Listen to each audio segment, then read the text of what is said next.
Welcome back to the SimTech podcast. In this episode, I'm joined by Jonathan to talk about an exciting challenge of building a brand new simulation centre from the ground up at George Fox University. With the new Doctor of Nursing practice programmes launching over the next few years, including nurse anesthesia and psychiatric mental health nurse practitioner pathways, we discuss what it takes to design a simulation service that you can grow alongside modern healthcare education. We also dive into Jonathan's unique experience working with Stanford Medicine Catalyst, exploring how simulation ideas and prototypes can move beyond the simulation centre and into industry partnerships, or even becoming businesses of their own. Whether you're interested in innovation, entrepreneurship, or the future of simulation, this is a fantastic conversation you don't want to miss. So, let's jump in.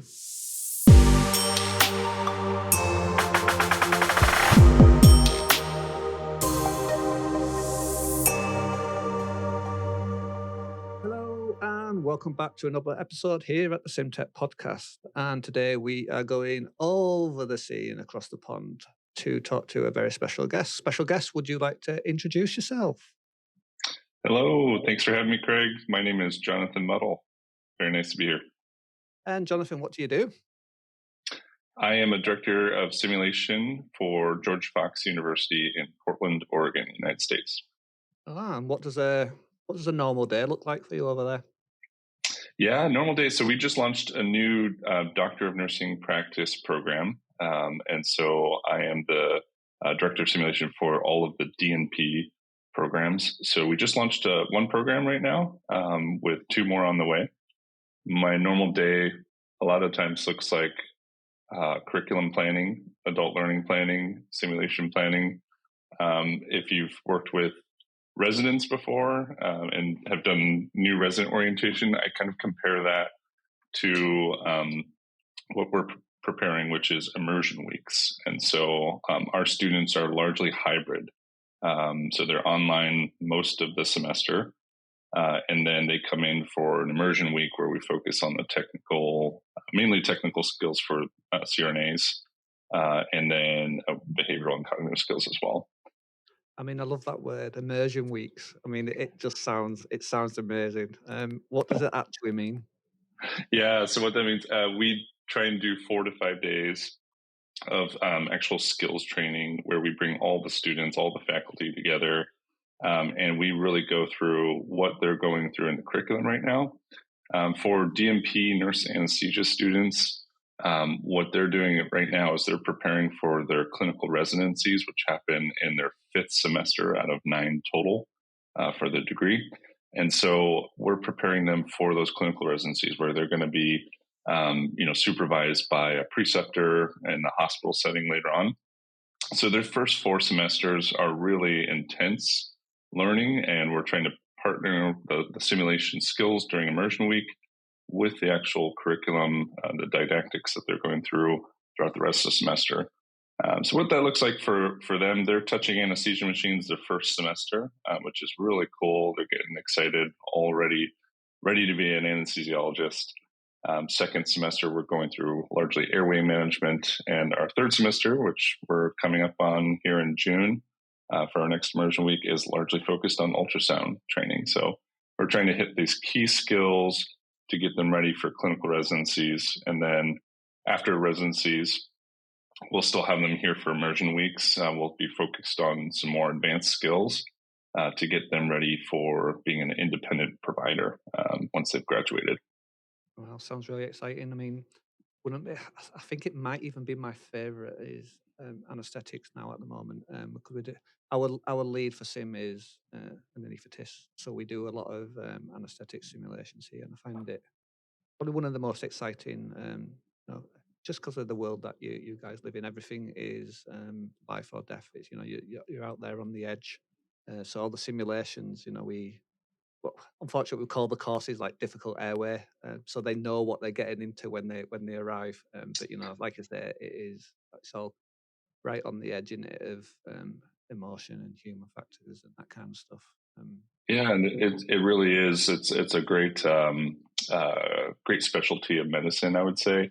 It's almost its own language when you can talk to an experienced clinician in a different specialty, and when you mention anesthesia, they're like, "What does that mean?" And so it's really interesting to serve in different specialties in anesthesia is certainly one of those ones where you have to keep learning. So Yeah, I mean, it takes a special type of character to want to do that and have yeah, all that responsibility weighing on your shoulders, because there's quite a lot in it to take in sometimes for that yeah, deal with that kind of pressure.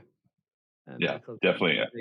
when people come, when I hear them talking about this, but when the anaesthetist comes into the room, everyone all kind of, it's like a sigh of relief. They're going, "Thank God they're here," because they're here to almost take the lead and show that almost like a swan effect where their legs are going 100 mile an hour but calm on the surface.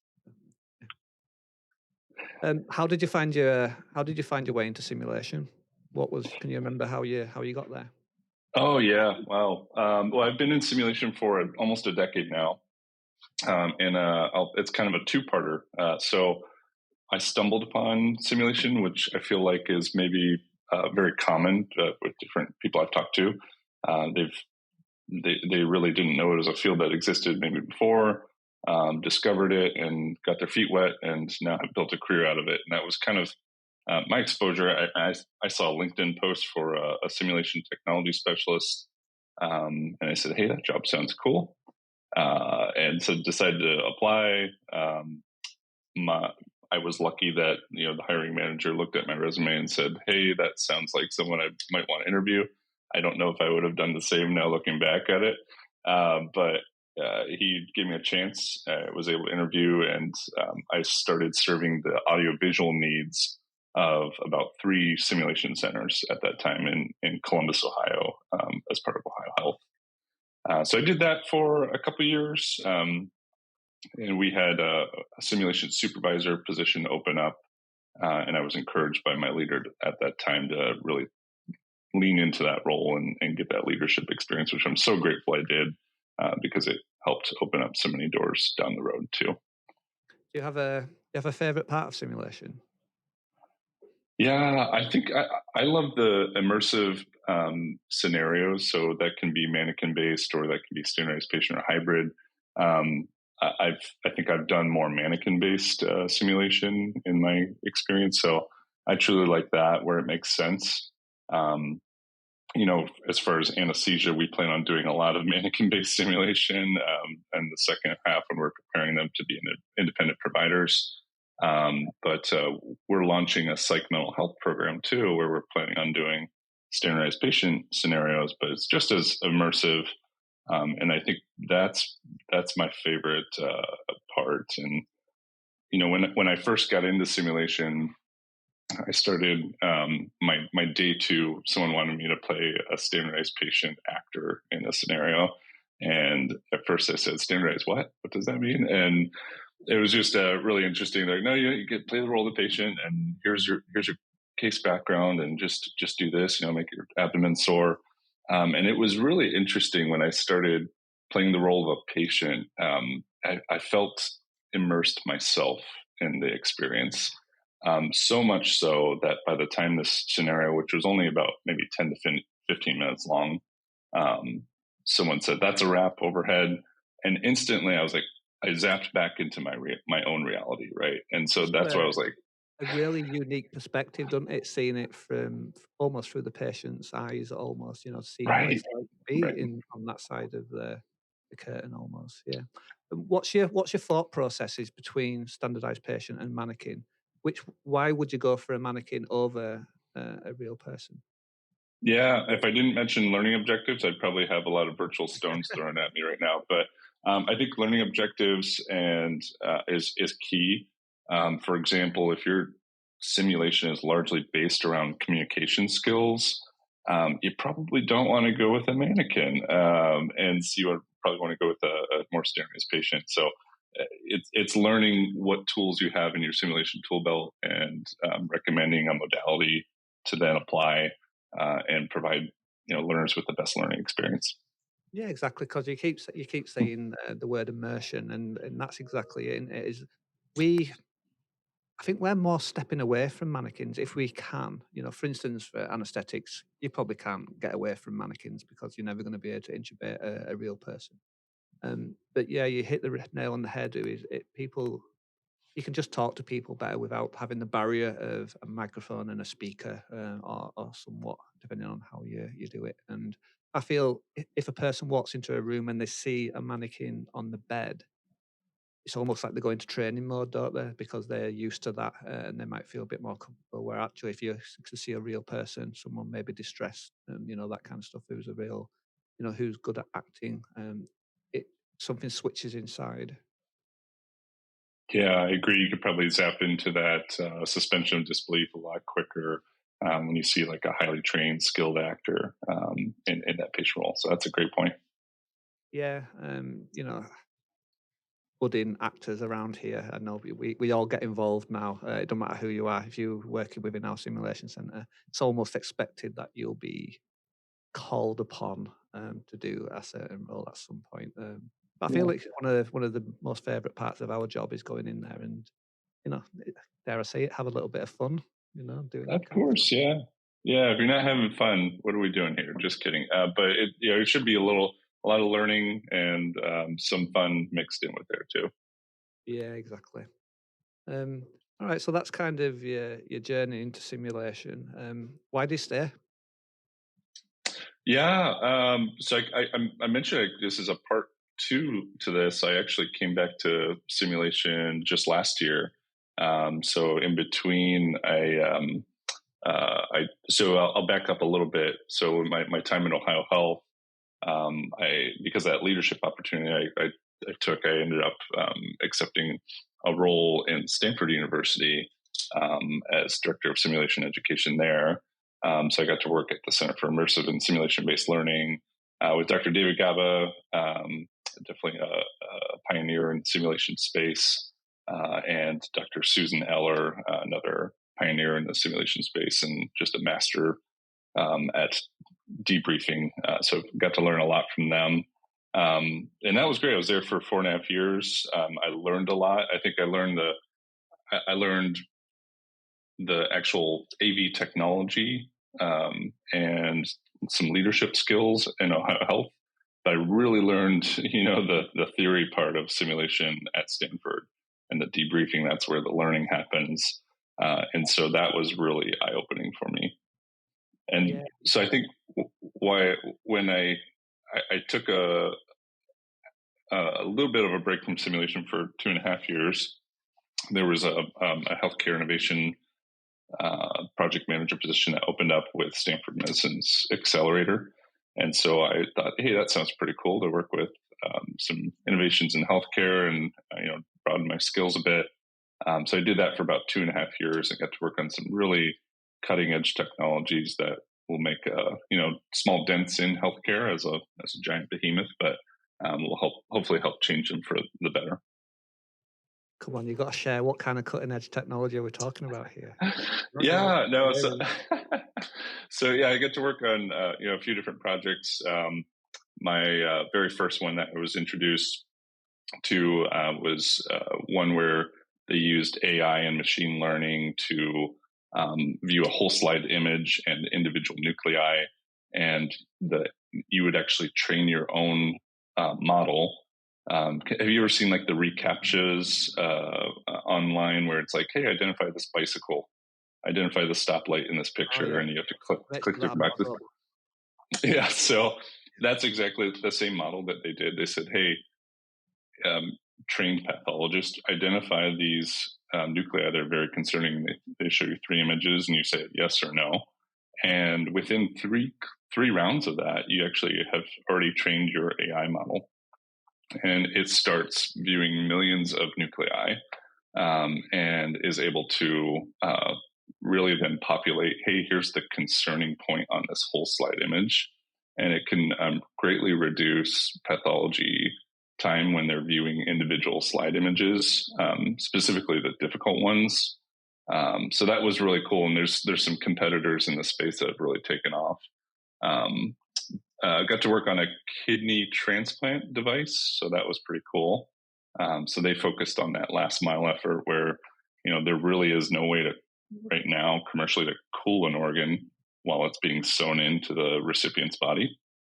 So they focused on something that was like a jacket that went around the kidney, kept it optimal cold temperature, was really, really neat. So they saw some promising results, and that one should be hitting market, I think, next year or the year after that. And then I'm still working with a team that is making a great dent in Parkinson's. So they have a device that you can do a 30-second task, and it shows you all the motor signs of Parkinson's disease. So that one's really powerful because that unlocks tons of downstream results. So patients can get their medications adjusted remotely by the neurologist or by their physician. And they can also participate in clinical trials with this as well. So that one's just a really powerful tool. And then just a couple other ones I'll mention. I got to work on a fetal lower urinary tract obstruction device that essentially bypasses the urine secreted by a fetus into the amniotic fluid and allows development to continue on. The current market is very sketchy for that one, so they had a really cool device that stayed secure and didn't dislodge, which is really neat. And then probably one of my most favorite ones was we got to work on a pediatric device that's used for radiation therapy. So essentially, it takes the concept of if you have kids, they're easily distracted by a show. So it said, hey, they said, how can we do that while they're receiving radiation therapy and keep them distracted and lying still? Because if they can't lie still, most children that need radiation therapy, which is about 40% of all cancer patients, pediatric cancer patients need radiation therapy. They have to undergo anesthesia, general anesthesia, for 2 to 6 weeks at a time. And so that involves a whole day process coming into to get your, I would say, your stuff set up, actually doing the radiation and then recovering in PACU, going home and getting ready to start this all over again. It's just absolutely gruesome. But this one, really cool. You can bypass the general anesthesia and go right into the rest of your day. So these kids can go back to school. And it's just a really neat innovation. We got to launch that all over the world and then also license it with an industry partner. How does it work? I mean, how do you keep children still? Thousands of people will be wanting to know this information.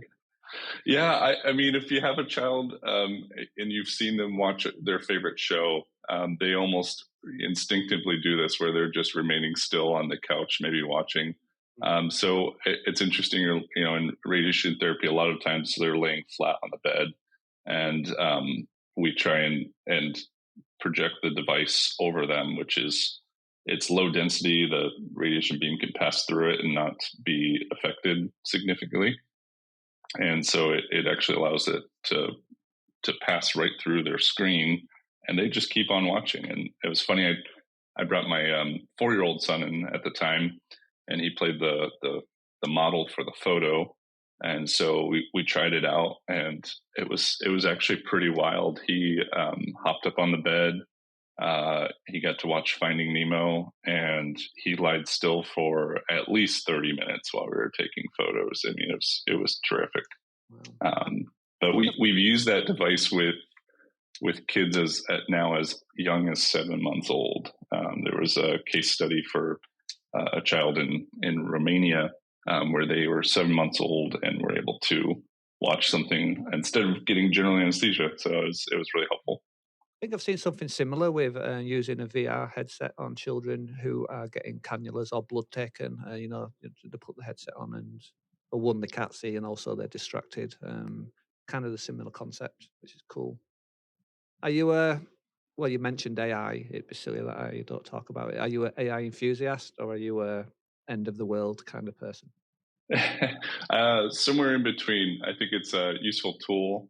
What's interesting is when I took my hiatus, I think from simulation, was in the healthcare innovation space. AI was happening during that time. So when I left simulation to when I came back, AI was in sim was just completely different, which was really interesting perspective for me. So I started to ask people, like, how are you using this? Like, how's this changing your game? And there's a wild I would say a wide difference in how people are using it actually. So really interesting, really intriguing. I started using it more, and I think you really have to know the limitations of it in order for it to be effective. If you go in thinking, hey, this is the 100% truth, I think you're doomed to fail. But if you say, hey, could I get myself like 70 to 80% there and then fill in the rest of the 20% gap, yeah, that'd be great. That could accelerate my timelines and really develop some key things really quickly. Yeah, I think that's really sensible. I mean, there's no putting it back in the box now. It's out there, and but yeah, you just got to be wide. You put in information in, you just got to be careful of what comes out. Yeah. It's a tool, and it's definitely got a place within clinical simulation at the moment. I mean, you can't move when you go to a conference for the companies that are using AI. It's almost a little bit saturated because I remember, like say, maybe 3-4 years ago, it was all VR, wasn't it? It was all XR and that kind of coming up, and it almost feels like that's kind of dwindling a little bit while AI is coming in. I don't know if you've seen. There's a lot of applications out there where you can essentially talk to patients now, and they talk back, and they give you a little bit of a debrief and a score of how well you've done. Have you seen those kind of things? Yeah, that's what each IMSH I go to, I always walk away with like, hey, what was the one technology that really impressed me this year? And that was the AI patient. There was a company called SimConverse, which I was actually surprised and delighted over. Most AI patients I had talked to in the past, there's like a delay. And to me, that just kind of broke that plane of like, okay, this isn't real. But they did a really good job of like having it quick and immediate. And they had a 2D patient, so you're looking at a screen, but it felt, the way they were displaying it felt very immersive in the moment. I can't describe it quite. If you've seen their product, you probably know what I'm talking about. But I've had them on the show, so Will. Oh, nice, cool. Is like you say from Australia. I think there's Yeah. down there. Yeah, and yeah, that's what you're almost mirroring what I said, is that the response time Yeah. is really important. Yeah. Again, but you've also got to be aware of. I know most of the companies now, they have it all isolated and through algorithms, so it's not drawing from the large language models. But all the information, hopefully, that comes through from the patient side is accurate. But it's amazing, if you told 5 years ago that this stuff would be almost readily accessible to anybody, you'd think we're living in the future now, aren't we? Really? Yeah, it's really interesting. I think you mentioned it earlier, like that jump from like VR was really popular, and now it's definitely like AI patients. I do think there's a track in where these things really come together more, and I know there are companies that integrated AI into their VR.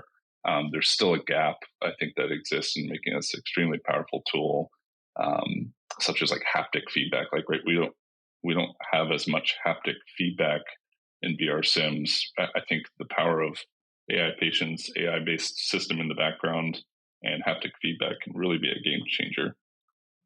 Yeah. What kind of center do you have down there, and what kind of stuff? Yeah, so we have our space is dedicated specifically for the Doctor of Nursing Practice program. So we have 3 ORs, we have a skills lab.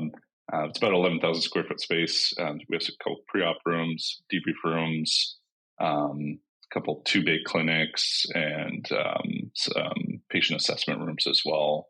And then we are launching that psych mental health program next year. So we have some behavioral health rooms as well.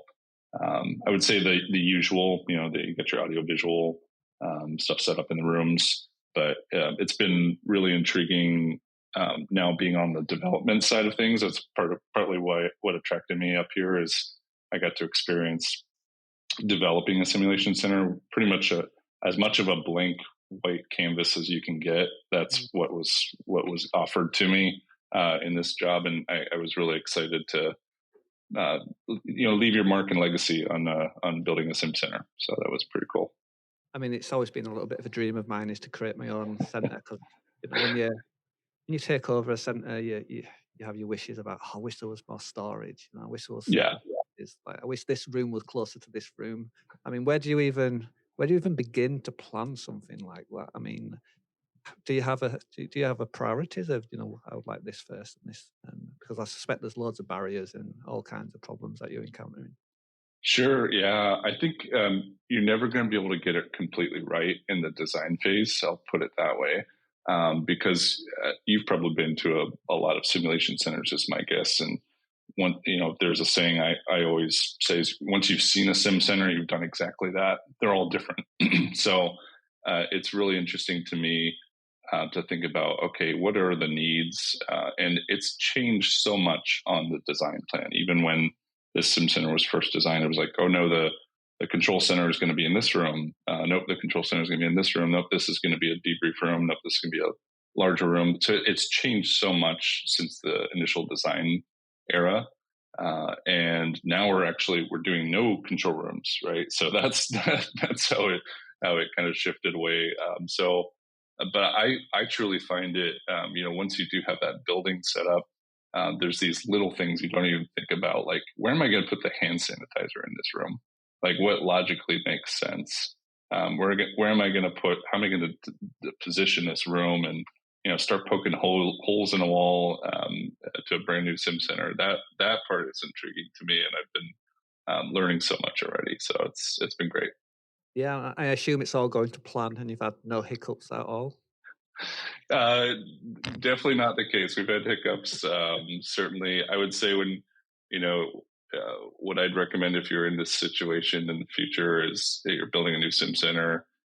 Definitely make sure you know your purchasing processes. And I think I went into it thinking, oh, we're going to just build this thing very quickly.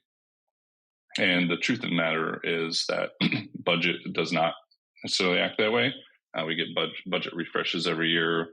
You apply for grants, which we got a nice $500,000 grant that was just announced a couple of weeks ago.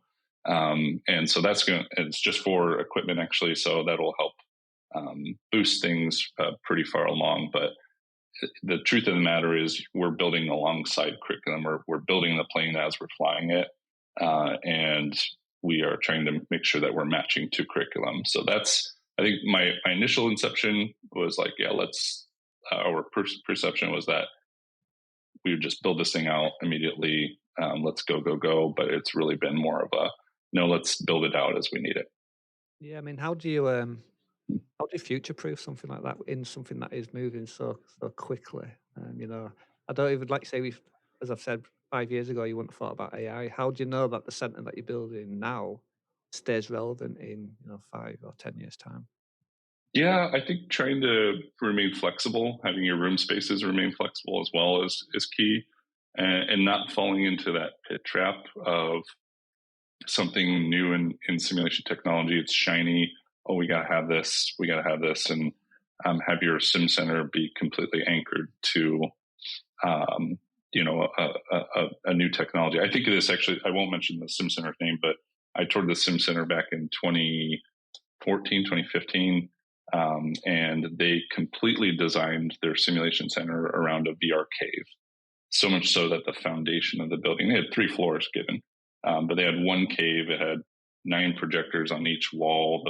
The 6th wall where you enter in was empty. And so I feel like in 2010, when they built the sim center, they fell into that pit trap of, oh man, this is new, it's shiny. In reality now, and of course we're all Monday morning quarterbacks, but we look back and we say, all right, that $1 million plus investment in this technology, it was too early. It was way too early. VR, of course, we know expanded a lot faster down the road, but it was just remarkable as a case study that they've built their whole sim center around this VR cave, and it only got used twice per year. So you take that ROI, and it's not looking good. But I think just be careful. Don't get caught in the shiny trap. Yeah, as a couple of listeners will say, is that simulation isn't a technology, is it? It's a technique, and to fall into the trap of building around the jewel in your crown. But when the jewel's gone, what are you left with if this is what you built it around? Yeah, it's a difficult one, but I can only imagine the pain of going through creating something from scratch, but then the joy of seeing something come to fruition, seeing something that you built almost with your own hands must be really rewarding. Yeah, rewarding. I think one thing I didn't anticipate is it's really a reflection on the sim specialist, especially if it's one in person, which it's me right now. Later down the road, we'll expand and hire more, but it's I almost feel like an artist in that sense where you're like looking at your work and saying, okay, this is a reflection of me. And so when people want to tour the Sim Center space, I'm like, oh, wait, it's not done. It's not done. You can imagine an artist and someone showing off an art piece they're working on. They're like, not ready to show it off yet, right? So it's that was a really interesting perspective for me. Yeah, actually, we encountered something like that the other day. I mean, we've been building well, we try to mix up simulation. We do traditional simulation, but we do a bit of VR. We do a bit of board games. We're trying hard on like escape rooms and really gamifying simulation, trying to make it a little bit more fun for some people that might find it quite um, anxiety provoking when they come to simulation. So we're trying to make it a little bit more fun and light-hearted. But we then showed somebody a game that wasn't quite ready to be shown, and then they completely got the wrong idea, and they couldn't see our vision, and then they went away thinking that's not very good because they couldn't see it all. So now we have a rule, not until it's 90% done do we start to show people what's going on because it can do a bit of damage, and we didn't even know it could. Yeah, that's so true. I think you're spot on there, and I've seen some of the things that you've shared, of course, online and whatnot, and I'm thinking, okay, how can I implement some of those things? It's really interesting. So I think you're doing some amazing work as well, Craig. Yeah, like I say, we're trying to step outside the box a little bit and thinking about how we can use some ideas are quite original, but again we like working with other people and other teams to see what they're doing, and because if there's something out there, why recreate it from scratch? We've been big on sharing our ideas and sharing our finds, and we love doing it at conferences. I know you mentioned that you go to IMSH. How do you find those kind of things? Are you a never miss them kind of guy?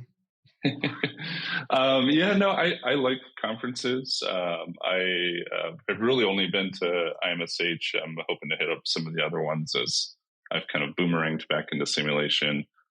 So would love to check out Sim Ghosts. Of course, I've never been that, but it's literally for simulation technology specialists. So I think it makes sense to go. It's more specialized. So we'd love to hit that one up. And it's interesting when I took a break from sim and when I was in that healthcare innovation space, there was about a 4-year gap between when I was at IMSH last. I went to IMSH in 2026, and then previously IMSH 2022. So I was really intrigued to come to IMSH and see what has changed in that 4 years, and specifically with like what content is being brought up. What does the exhibit hall look like? What does this framework? And it felt the framework I would say felt very familiar. In that 4-year gap, which I think is a good thing. If you have a good thing going, don't try and change it. Right. The content, I saw a lot of content on AI. There seems to be more of a aversion to completely going, all in on AI, which I can understand. The exhibit hall, though, I felt was where innovation may have been stifled these past 4 years, and I think that for us as sim specialists, that's where innovation I think is going to happen. It's going to happen from within, and that's kind of the perspective I think from being part of Stanford's accelerated program that I'd love to bring to the community is how do we turn these ideas that you've been working on into products that can be productized and can be partnered with industry. And so that's a really interesting space for me. And now with that perspective of working with future startups and spinning them out into companies, how we can bring that to the simulation community. Yeah, I mean, what's working at Stanford like? Obviously, over in the UK, we have almost maybe a vision brought on by television. But what's it like in the real world? Yeah, Stanford was really good development. You're working with world class, like smartest people. Some of the smartest people in the world. They're right there working with you alongside you. So I compare it to tennis, right? If you want to get better at tennis, you don't play someone that has lesser skills than you do. You actually play someone who has better skills than you do. So it's really fun to work alongside these very talented, very knowledgeable people who have a passion for education, and really want to see like truly better outcomes. And so that makes you better. And so, of course, I think we see all the pictures of Stanford University online. That's all fun and games, but I think it's the people that really made an impact on me, specifically working with David Gaba and Susan Eller and just the team members we brought on has really made a career impact for me. Yeah, I mean, was there ever maybe a thought about actually feeling quite inadequate around all these type of people? But it sounds like Yeah, they were very nice to you. yeah, I would say imposter syndrome is real. So complete vulnerability moment. I when I first started at Stanford, I had someone who knew a lot more than me, knew the technology of the simulation center, and he was reporting up to me. And so I definitely felt that imposter syndrome, that inferiority more. But then you start to recognize, okay, I was brought in here for a reason. Here's my role. Here's what I need to do. Here's what I need to learn. And you have people supporting you along the way. And you identify your own gaps and you close those gaps. And so that was really powerful for me. And even coming here now to George Fox University up in Portland, you still have that imposter syndrome. You're like, can I build out a sim center? It's a smaller organization than Stanford University, of course, but can I build out a new sim center and do this effectively? That imposter syndrome, I think, is there for everybody. And one of my colleagues says, like, one more time for the people in the back row, like you were probably here for a reason. And yeah, it's been a great growth opportunity, I think, in both organizations. Yeah, I mean, I think nobody would admit to knowing everything about simulation. So I believe everyone is learning all the time. But you're right. If you surround yourself with these people, you can't help but just absorb everything that comes out of them. And I suspect it's what's made you so great and why you're clearly shining in this space. Is there anything that you'd do differently? So if maybe some advice that you would give your younger self, what would you tell yourself? Yeah, I would say I think I was a little concerned going into the leadership role. So I spent a lot of time deliberating, like, is this something I want? And I think most people would be like, take it, take the opportunity. But I think if you're in a position where someone is offering you a leadership role, even at like a supervisory role, not necessarily even a management role, just take it, and dive in, because it's going to help open opportunities for you. At least here in the U.S., I mean, you have a lot of job opportunities that require X amount of years in leadership experience, or a direct supervisor role. So if you're given those opportunities, like I would say to myself, younger, just take it. And I'm thankful I did, because it's helped open up doors that I couldn't imagine were possible. But certainly for those who are in a similar position, take that opportunity. Yeah, no regrets. No, I think some regrets. There's always purchasing regrets, I feel, but I think that's part of the process. We're not going to get it perfect, but can we get it? Can we get it close enough, right? And so, at the end of the day, if I feel happy with the results and feel that we're going in the right direction, I can get on board with that. Okay, well, we are coming to the end of our time, Jonathan. As I told you, it would fly past. Is there anything that you'd like to cover before we sign off? I think there was one part where we might have been talking about what would be some advice I think you would give like a simulation technology specialist. I would say, for those who are in this field and they're really wanting to make this a career. Advice that was given to me at one point was write your own ticket. This is such a unique field, simulation in general, that if you have experience in it, you are a commodity. You are someone that can transfer. If you want to move to a different city of your choosing, you want to move to San Diego, you want to be in the sun, there are sim centers in pretty much every major city, and you can find a role there to do it. And the funny thing is, when I apply to a place, I would say more than 50% of the time I get an interview request. What other job market is like that right now?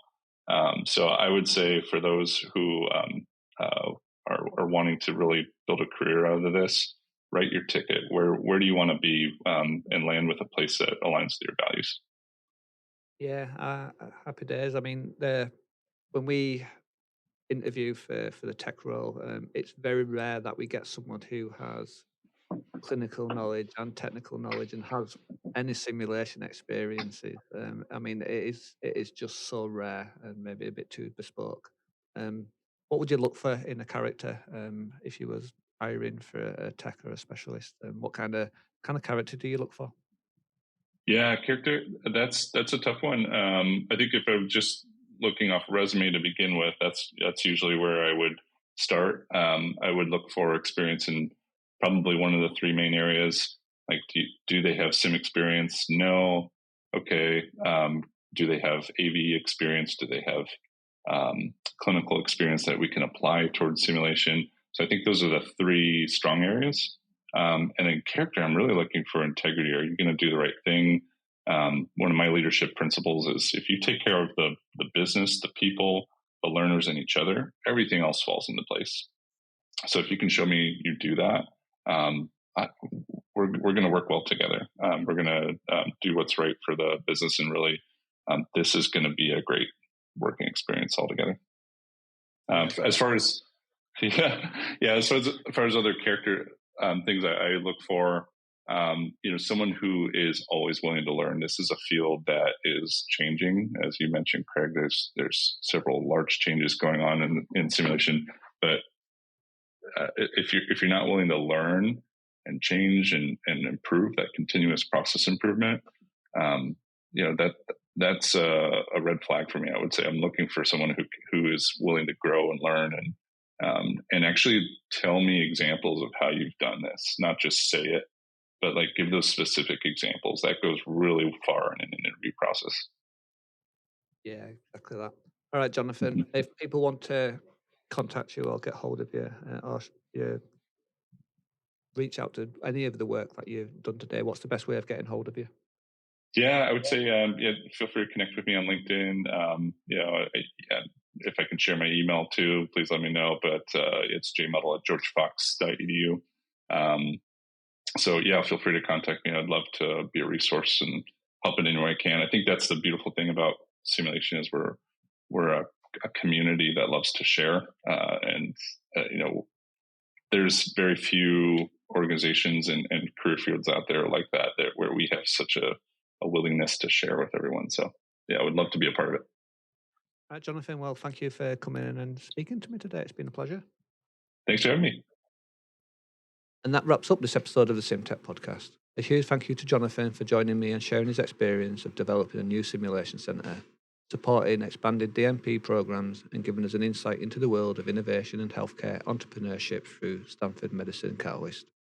If you enjoyed this episode, make sure to follow the podcast, share it with your simulation colleagues, and keep an eye out for future episodes where we continue to explore the people, technology, and the ideas shaping the world of clinical simulation. Thanks for listening, and I'll see you next time on SimTech Podcast.